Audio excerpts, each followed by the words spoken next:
Hi, this is RJ with the Rock Council Group, and I just wanted to make a little video here and share with the first responders of the community, one, how grateful we are and how incredibly appreciative we are of all the work and all the dedication and commitment you've put in the last few weeks and months in relation to keeping everyone in our community safe and healthy and putting yourselves at risk during that time. Your efforts are not only appreciative, but are extremely respected by our community. My staff specifically is wanting to say thank you to you for all those things. And also, as mental health providers, we wanted to share with you some things that hopefully we can provide to you that will help to continue to keep you guys safe. And one of those things is helping you to recognize the signs of stress. What are common signs of stress that you may be experiencing right now? And how do you know when that stress level is becoming harmful? One of the realities is you may be able to see that stress in your colleagues more than you are in yourself. Sometimes it's easier to see when someone else is experiencing negative stress than it is when we are. But some things to look out for is bodily sensations. Are you experiencing things like rapid heart rate, muscle tension, headaches, tremors even? Maybe there's gastrointestinal stomach issues that are going on. The inability to relax or having poor sleep or being able to stay asleep or experiencing nightmares or flashbacks during that sleep. Having some strong negative feelings, things like terror or doom and gloom thoughts, things like perceived dangers or anger and frustration, argumentativeness, increased irritability, maybe even periods of deep sadness. These are all things that people can experience when they have high levels of stress or are exposed to traumas over a period of time. They can have a lot of difficulty maintaining an emotional balance. And we want to make sure that people recognize those and seek the help that they need to help to recover from those experiences. They can also experience things like difficulty thinking clearly, and maybe it's disorientation or confusion, difficulty with problem solving, making decisions in the moment, difficulty remembering instructions or the ability to see the situation clearly. Maybe it becomes distorted or even misinterpretation of the comments or events that are going on.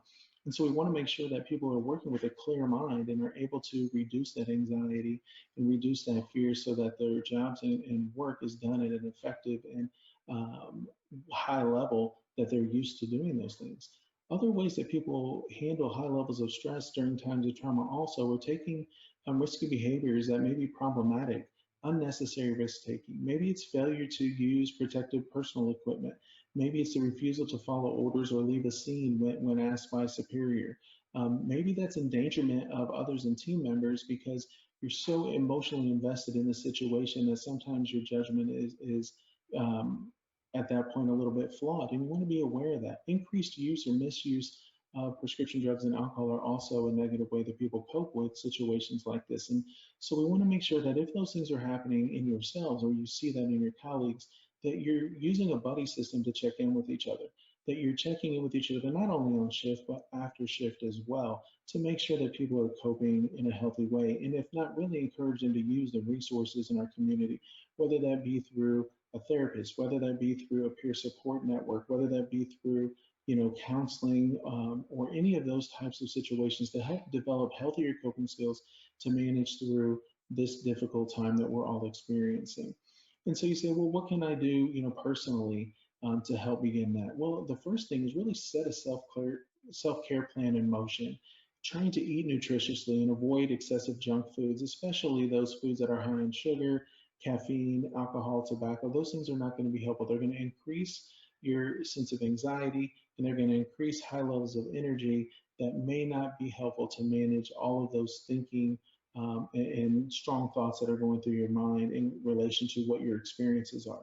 Maintain healthy contact with family or other social supports during your off duty hours. So, still staying connected with family, whether that be family that is at a distance through video conferencing, whether that's your family in your home, whether that's even your work family, but staying connected with them is so incredibly important.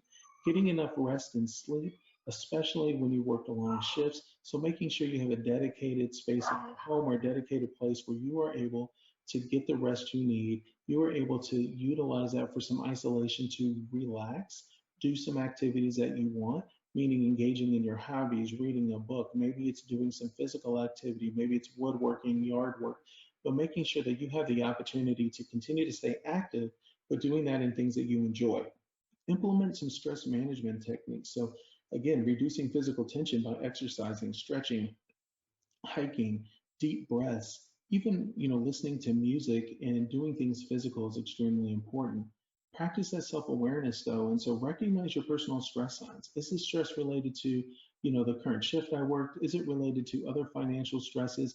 Is it related to things I can't control? This is a situation that is the epitome of not being able to control what's going on around us. What we can control is how we interact with it, how we entertain those anxiety thoughts, and what we do with them. If we allow those thoughts to become more than what they are, then what happens is we don't have the control of them and we begin to panic. We begin to do things to try and gain control that may not be healthy. And so we want to make sure that we're recognizing those thoughts for what they are.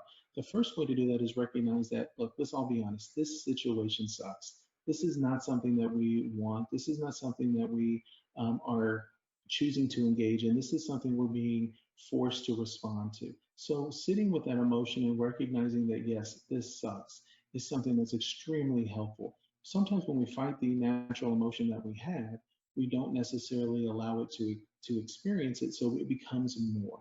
We push it down and it builds and builds and builds. Sometimes just acknowledging the reality that we're sad, or we not acknowledging the reality that we're frustrated, or that this sucks, is something that we can actually help us to move forward because it allows that emotion to move through us faster.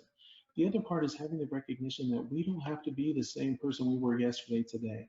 And what that means is today we're experiencing this world very differently than we did yesterday or a week ago. And so sometimes we have to quickly move into a different way of living, and that's okay because we know that right now that's what we have to do. But that may not be what we have to do, 6 months from now or a few months from now. So we just live in the today and make sure that we're being the best person we can today and making the most healthy decisions we can today. Sometimes that is the most important piece because we can't control what happens tomorrow or the day after, but we can control what's happening in our world right now. But recognize what you're doing. You're working in disaster situations, in high crisis situations, and so your energy levels are going to be at high levels for long periods of time. And so you're going to need those periods of time to take a step back, to relax, and allow those adrenaline experiences to even out. And that's okay. That is normal. You guys are having very normal reactions to very abnormal events. And so we want to be here to support you. We want to be here to continue to provide that encouragement and be here long after your work has been done. And we want to be here for you and we want to be here for our community and encourage you to continue to do the amazing work and the amazing energy that you're putting in our community. And we hope that that continues. And we are going to get through this together, but we're also going to get through this because of the work you guys are doing. We appreciate it so much. Keep it up. And I hope that we get to talk soon in person. And I hope that one day we'll look back on this and realize that it is the most defining moment of our time. Thank you.